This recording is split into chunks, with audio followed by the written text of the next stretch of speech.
মুমিন হওয়া সত্ত্বেও আমরা হুজুরের অনুসরণ না করে পশ্চিমা সংস্কৃতির অনুসরণ করি,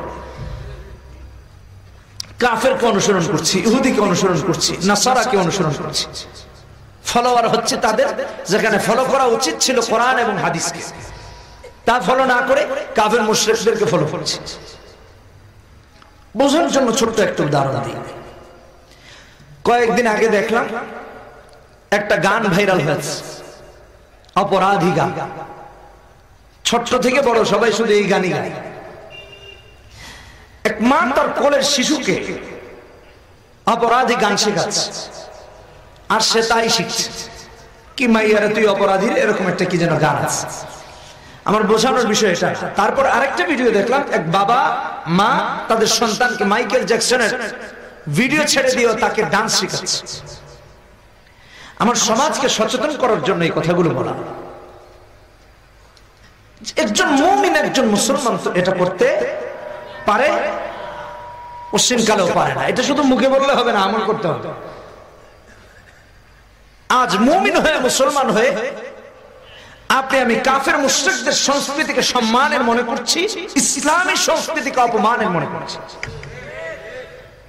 প্রমাণ হিসেবে এখন টুপি খুলে মাস্তানি করে, চুলটা স্পাইক করে, তেল মোবিল লাগিয়ে, জেল দিয়া উঁচু করে চলাটাকে আপনি আর আমি গর্বের মনে করছি। বা টুপি পরে, দাড়ি রেখে, পাগড়ি পরে, লম্বা জামা পরে এটাকে বেইজ্জতির মনে করছি।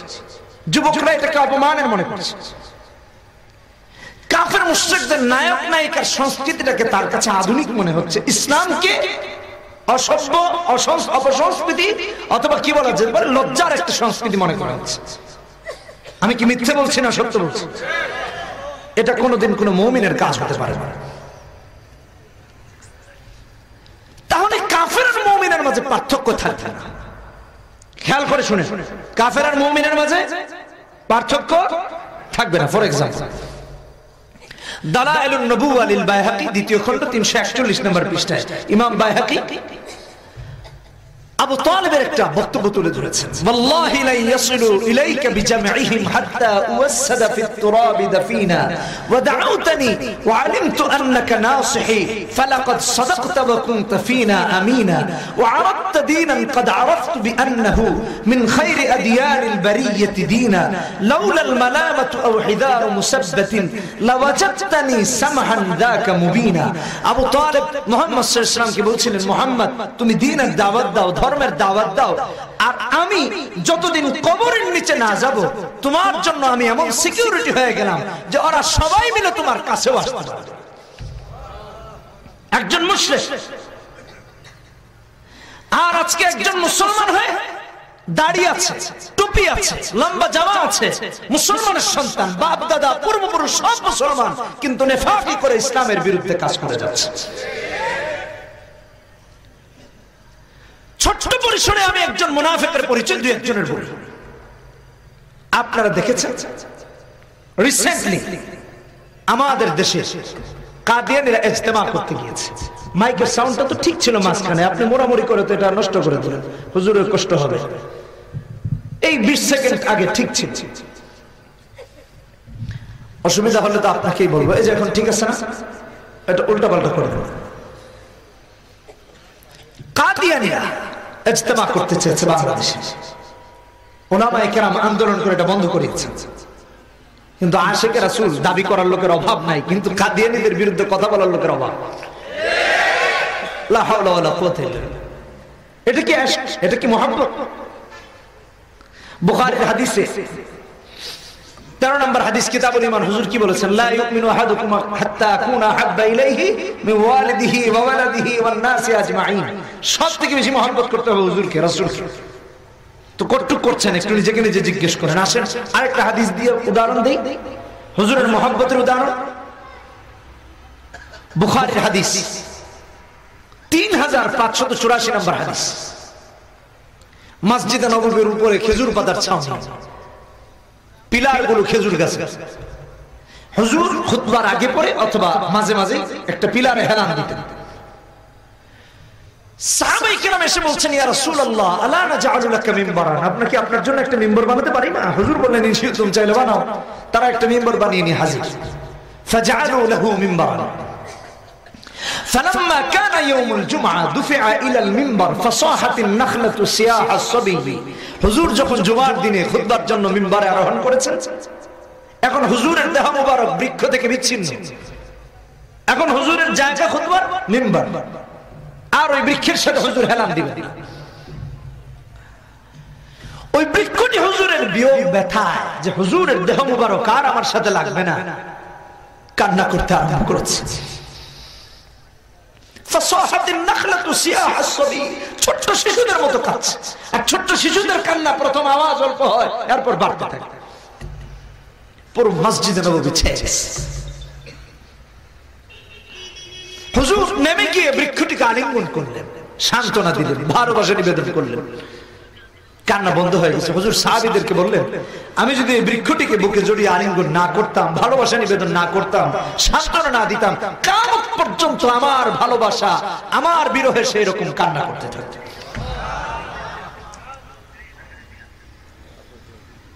কাদিয়ানীদের ইজতিমা বন্ধ হয়েছে। উলামায়ে কেরাম আন্দোলন করেছেন, বিশেষভাবে কওমি মাদ্রাসার উলামায়ে কেরাম তাদের বিরুদ্ধে প্রতিবাদ আন্দোলন করেছেন। আমার আপনাদের কাছে জিজ্ঞাসা, এদেশে ওয়াহাবি, সুন্নি, মাযহাবি, লামাযহাবি, সালাফি, হানাফি সবই তো ছিল, ঠিক কিনা? ঠিক জোরে বলেন। আর কেউ কেন প্রতিবাদ করেনি? এক নাম্বার প্রশ্ন। খাতমে নবুয়তকে অস্বীকারকারীরা কাদিয়ানী, আর কেউ যদি খাতমে নবুয়তকে অস্বীকার করে সে কাফের। এজন্য গোলাম আহমদ কাদিয়ানীও কাফের, তার অনুসারীরাও কাফের। কিন্তু আমি যে কথাটি বলতে চাচ্ছি, এরপরে কাদিয়ানীর একটা সংবাদ সম্মেলন করেছে, সাংবাদিক সম্মেলন করেছে। সেখানে কিছু মুনাফিকরা গিয়েছে, তার মধ্যে একজন শাহরিয়ার কবি। আমি স্পষ্টভাবে বলছি, একজন মন্ত্রী মহোদয় বলেছেন, প্রতিমন্ত্রী, তাদের কি নাগরিক অধিকার নাই? আমিও বলি আছে, তবে তাদের ইসলামের ব্যানারে কোন ধরনের অনিসলামিক কর্মকাণ্ড প্রচার করার অধিকার নাই, ঠিক কিনা? বেঠিক জোরে বলেন। মাননীয় প্রধানমন্ত্রী, আপনিও জানেন, যারা হুজুর সাল্লাল্লাহু আলাইহি ওয়াসাল্লামের পরে কাউকে নবী মানে তারা কাফের, যারা মানে তারাই কাফের। গোলাম আহমদ কাদিয়ানী এবং তার অনুসারীরা গোলাম আহমদ কাদিয়ানীকে নবী মানে, এই কারণে তারাও কাফের।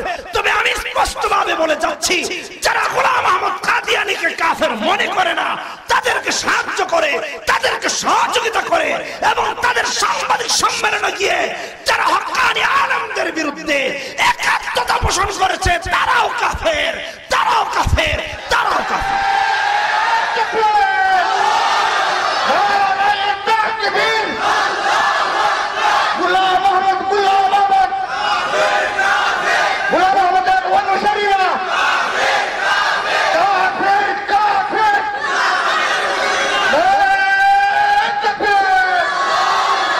আমি যুবকদের উদ্দেশ্যে দুটি কথা বলতে চাই। আবু তালেব বলেছিলেন, ফালাকাদ সাদাকতা ওয়া কুনতা ফিনা আমিনা ওয়া আরাদতা দীনান قد عرفت بانه من خير اديان البريه دينا। মুহাম্মদ, তুমি তো আমাদের কাছে সত্যবাদী, আল আমিন, তুমি যে দিন আমাদের কাছে নিয়ে এসেছো নিঃসন্দেহে পৃথিবীর সব ধর্ম থেকে এটা উত্তম। জোরে কোন আল্লাহু আকবার। মিন খায়র আদিয়ানিল বারিয়াতি দীনা। কিন্তু আমি কেন মানতে পারছি না? বাপ দাদার ধর্মকে কলঙ্কিত করার কথা চিন্তা করে, অসম্মানের কথা চিন্তা করে, বেইজ্জতির কথা চিন্তা করে, অর্থাৎ সত্যকে গ্রহণ করা, মিথ্যাকে বর্জন করে, এটাকে বেইজ্জতির মনে করছেন আবু তালেব। এজন্য ঈমান আনে নাই। মুসলিমের 141 নম্বর হাদিসে কি আসছে? ওয়াকালা আবু তালেব আখির মা কাল্লামাহু ওয়া আলা ফি মিল্লাতি আব্দুল মুত্তালিব। হুজুর দাওয়াত দিয়েছেন কিন্তু কালেমা গ্রহণ করেন নাই, বাপ দাদার ধর্মের উপর ইন্তেকাল করেছেন। ইজ্জতের কথা চিন্তা করেন। কোরআন কারীম খুলে পারা নাম্বার 28, 14 নম্বর পৃষ্ঠা, 8 নম্বর আয়াত, সূরা মুনাফিকুন। আল্লাহ কি বলছেন? ওয়ালিল্লাহিল ইজ্জাতু ওয়া লিরাসূলিহি ওয়া লিল মুমিনিন ওয়ালাকিন্নাল মুনাফিকিনা লা ইয়ালামুন। ইজ্জত মুমিনদের জন্য, ইজ্জত আল্লাহর জন্য, ইজ্জত রাসূলের জন্য, এবং এই অনুসরণের ভেতরে ইজ্জত আছে। এর বাইরে ইজ্জত আছে? কথা বলেন, আছে?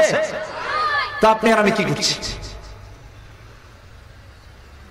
যুবক বন্ধুদেরকে বলছি, যারা হুজুরের সুন্নাতকে বেইজ্জতির মনে করো, যারা আলেমদের দেখে কটাক্ষ করো, যারা লম্বা জামাত দেখলে তাদেরকে নিচু ভাবো, খবরদার সাবধান হয়ে যাও। যারা আলেমদেরকে অবজ্ঞা প্রদর্শন করে। আজ তো আফসোস হয়, ব্যথা লাগে কলিজায়, আলেমদেরকে মারতে পর্যন্ত কুণ্ঠাবোধ করে না, আলেমের গায়ে হাত তুলতে পর্যন্ত কুণ্ঠাবোধ করে না।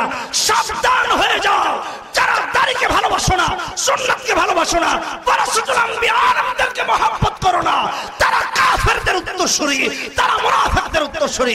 মুসলমান হতে পারে।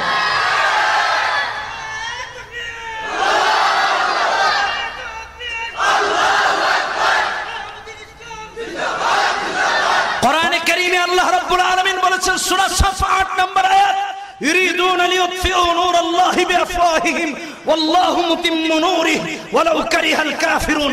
দ্বীনের বাতি জ্বালিয়েছেন আল্লাহ, এটা কেউ চাইলে নিভাতে পারবে না ইলা ইয়াউমিল কিয়ামah। পারবে?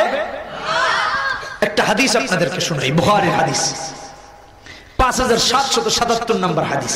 এই আয়াতের ব্যাখ্যা করছি।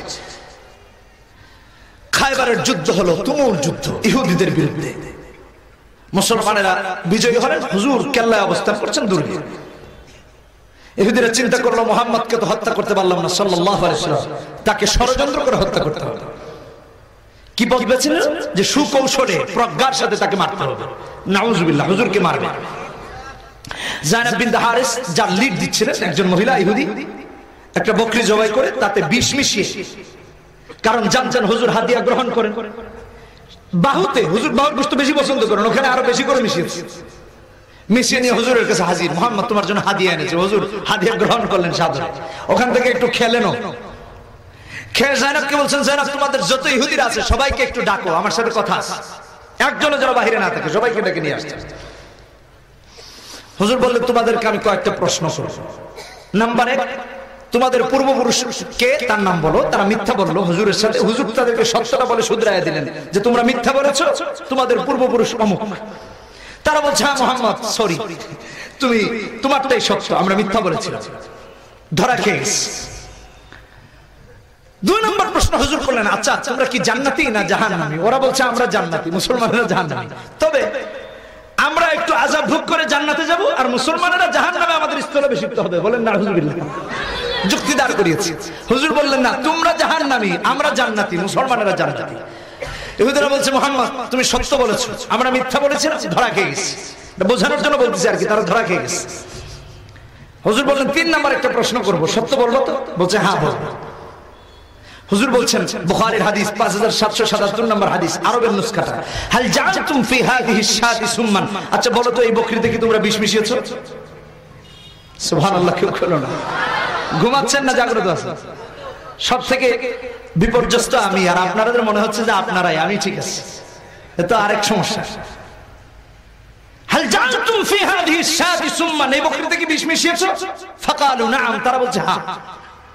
স্বীকার করেছে, কারণ মিথ্যা বললে তো হুজুর জেনে যান, সো এখন আর মিথ্যা বলবেন, ধরা খেয়ে যায়, তাই সত্যটা বলে দিয়েছে।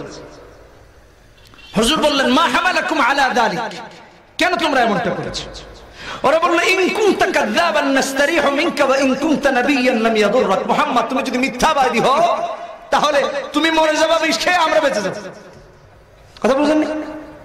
আর তুমি যদি সত্যবাদী নবী হও তাহলে এই বিষ তোমার কোনো ক্ষতি করতে পারবে না। জোরে বলেন আল্লাহু আকবার। ইহুদিরা আবার হুজুরকে জিজ্ঞেস করে, মুহাম্মদ আচ্ছা এটাতে যে বিষ মিশানো আছে তুমি জানলা কি?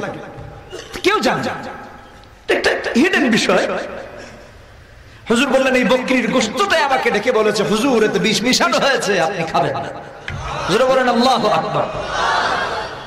আমি স্পষ্ট ভাবে কিছুদিন পর পর কোরআনের উপর যারা আঘাত করে, কিছুদিন পর পর যারা ইসলামের উপর আঘাত করে, কিছুদিন পর পর এরকম সময় পেরিয়ে আজকের 21শ শতাব্দীতে খাতমে নবুয়তের মতো বিষয়কে নিয়ে যখন ইসলাম বিদ্বেষীরা আক্রমণ করেছে, বিসর্জন করছে এবং খাতমে নবুয়তকে ধ্বংস করার ষড়যন্ত্র করছে, আমি স্পষ্ট ভাবে বলে দিচ্ছি 90% মুসলমানের দেশে মুসলমানেরা থাকবে, কাদিয়ানি নামক কাফেররা থাকতে পারবে না। মুসলমানের প্রয়োজনে যুদ্ধে নামবে, জিহাদ করবে। কে কে রাজি আছো হাত তুলে দেখা দাও।